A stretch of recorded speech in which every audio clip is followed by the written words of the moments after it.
이번 주는 월말과 월초가 공존합니다. 따라서 경제지표 발표도 상당히 많고요. 그 밖에 체크해야 할 이 전 세계적인 글로벌 이벤트들도 많습니다. 바쁜 한 주가 될 전망인데요. 우선은 오늘장 출발은 좋죠. 내일장에서도 이런 상승 흐름 이어갈 수 있을지 내일장 미리 보기에서 먼저 들여다보겠습니다. 현대증권의 배성영 연구원과 이야기 나눕니다. 안녕하세요.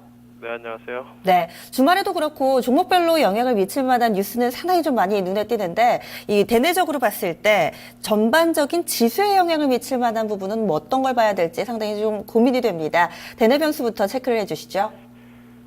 예, 역시 이제 내부적으로는 외국인 매수세가 계속적으로 좀 이어지고 있는 상황인데요. 다만 이제 글로벌 증시 흐름이 다소 속도 조절 국면에 들어선 상황이기 때문에 국내 내부적인 수급 여건이 어느 정도 개선될 수 있을지가 단기적인 관건이 될 것 같습니다.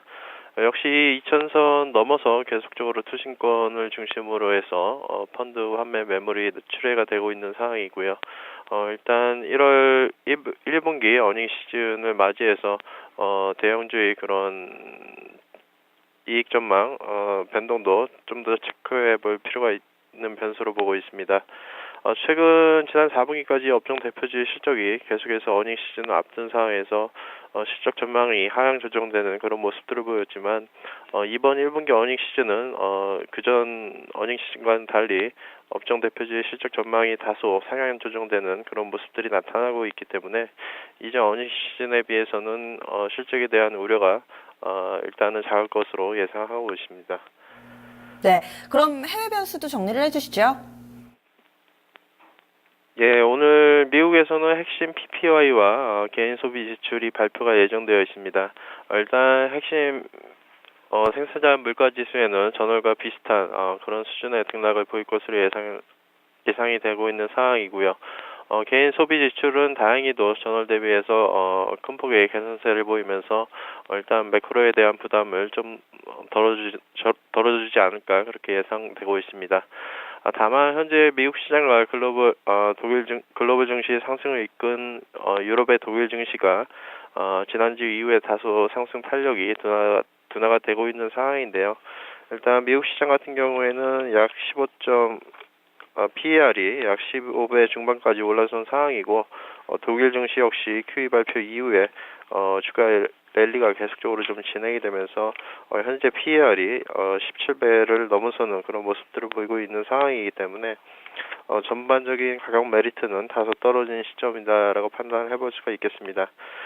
미국 시장 역시 이제 그 시기적으로 어닝 시즌에 대한 그런 영향력에 커질 수 있는 그런 시점으로 볼 수가 있겠는데요.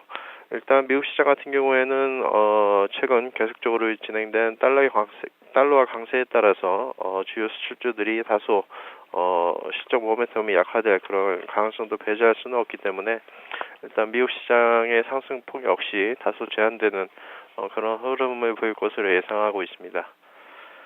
그리고 오늘 밤에요. 이 그리스와 트로이카 간의 줄다리기 마침표가 찍을 것으로 보이죠. 이 그리스의 수정경제개혁안 제출이 오늘 밤 마감인데요. 여기에서 좀 트로이카가 그리스의 개혁안을 좀 받아들일까요? 혹은 만약에 조금이라도 어그러진다면은 글로벌 증시에 다소 좀 부담이 되지는 않을까 이런 생각도 드는데 시장에서는 좀 어떻게 전망하고 있나요?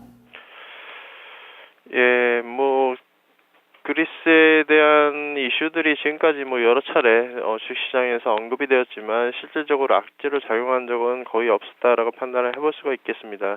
계속 말씀드린 대로 유로존의 방화벽, 그러니까 여러 가지 위기 상황을 막기 위한 방화벽들이 이미 만들어져 있는 상황이고요. 양적 완화까지 진행된 상황이기 때문에 현재 그리스 사태에 관련된 부분들은 미세 조정 관련된 세부적인 의견 조율이 필요한 변수로 보고 있습니다. 그래서 주식시장에 사실상 미친 영향은 거의 사실상 아주 미미하다라고 볼 수가 있겠고요. 그래서 그리스 사태보다는 지금 펀더멘탈의 흐름들이 어느 방향으로 흘러갈지에 대해서 좀 더 주목하는 게 좋은 투자 대안이 아닐까 판단하고 있습니다. 네, 그럼 전반적인 내일장 우리 증시 방향성하고요. 전략 제시해 주시죠.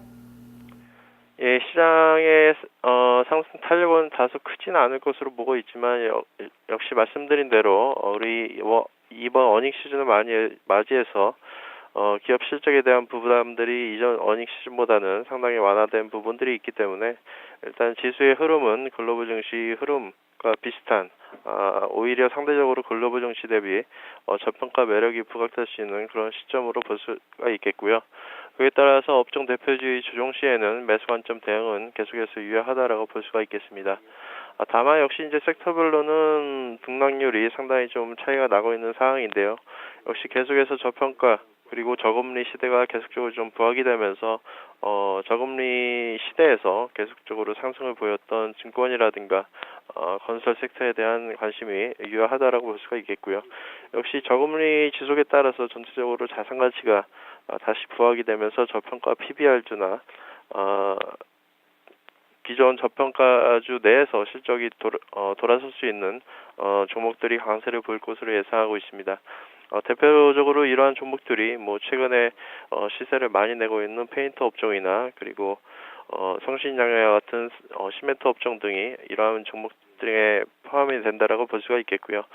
이러한 종목 이외에도 계속적으로 어닝 실적 전망이 상향 조정되는 섹터 쪽으로는 계속적인 관심이 좋을 것으로 보고 있습니다. 네, 지수보다는 여전히 종목에 포커스를 맞추자라는 전략 주셨네요. 말씀 고맙습니다. 네, 감사합니다. 네, 오늘 밤 미국 쪽에서 개인 소비 지출 관련된 지표 나옵니다. 이에 따른 움직임 좀 체크를 해보셔야겠고요. 국내에서는 역시나 지금 저금리 기조가 좀 꾸준히 지속되기 때문에 여기에서 투자 아이디어 찾고 있습니다. 오늘 강한 증권주라든지 자산주, 그러니까 페인트, 시멘트 이뿐만 아니라 종이목재나 이 땅 부자주도 여기에 해당이 되죠. 관련된 종목 눈여겨보자라는 의견이었습니다. 현재 동시효과 구간 진입이 됐습니다. 양시장 모두 다 양호하게 빨간불 들어오고 있는데요. 자세한 내용은 2부로 이어가겠습니다.